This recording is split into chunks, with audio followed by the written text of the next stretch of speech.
forward! Destroy them all!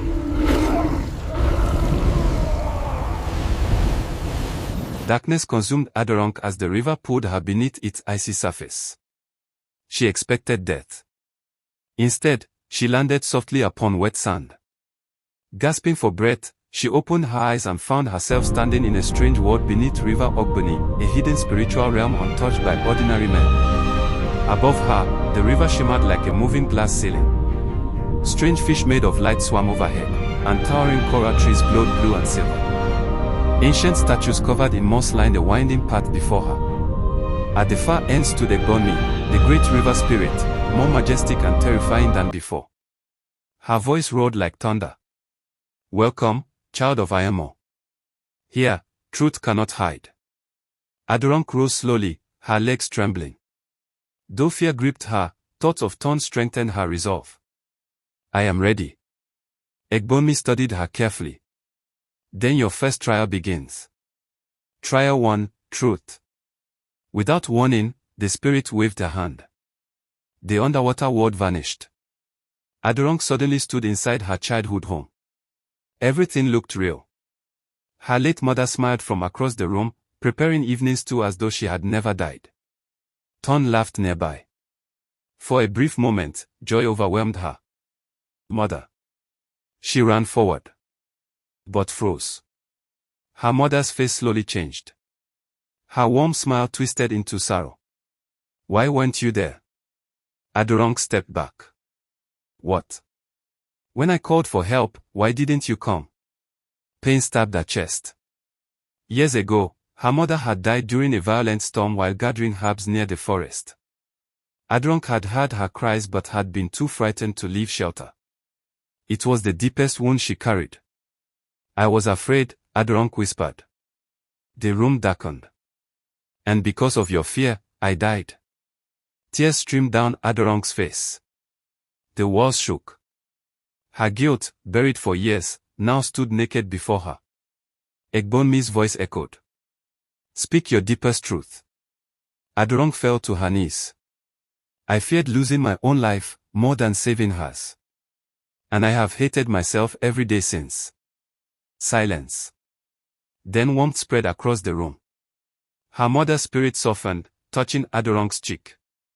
Truth frees what guilt imprisons. The illusion shattered. Aderonke returned to the spirit realm. Ẹgbọnmi nodded. "You have passed.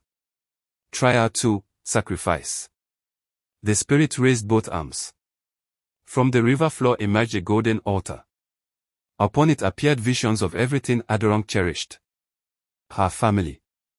Her dreams. Her future. Her treasured memories.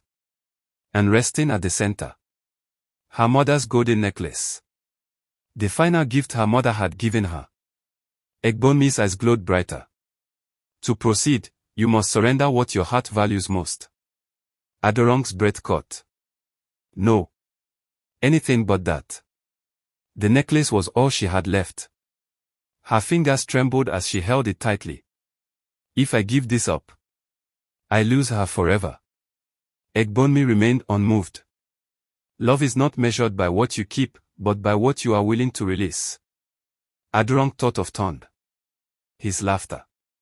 His fragile body. His fading breath. With tears falling freely, she removed the necklace. "For my brother."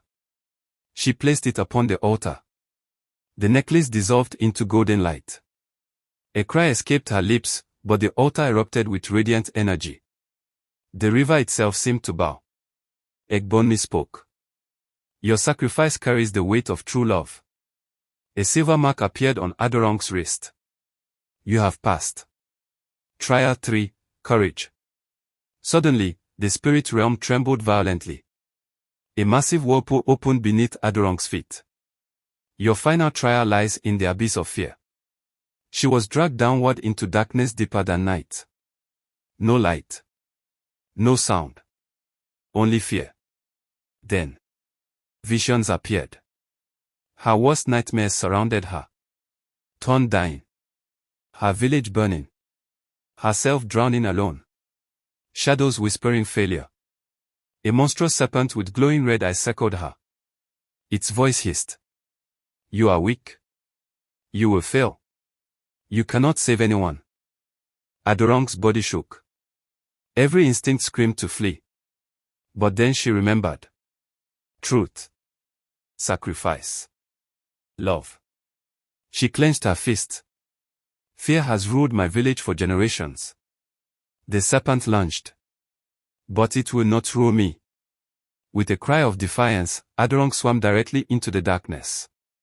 The serpent shattered into mist. Suddenly, a brilliant white flower appeared before her, the sacred moonflower. Its petals glowed like moonlight itself. She seized it. Instantly, the abyss collapsed. Aderonke rose from the depths back into Ẹgbọnmi's realm, clutching the moonflower. The river spirit's expression changed for the first time. Pride. You have done what no soul has achieved in centuries. Aderonke, exhausted and trembling, held the flower tightly. May I save my brother now? But Ẹgbọnmi was not finished. The spirit's voice lowered.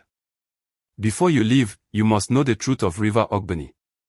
The waters parted. Ancient visions unfolded before Aderonke's eyes. She saw the past. Long ago, River Ẹgbọnmi was not feared.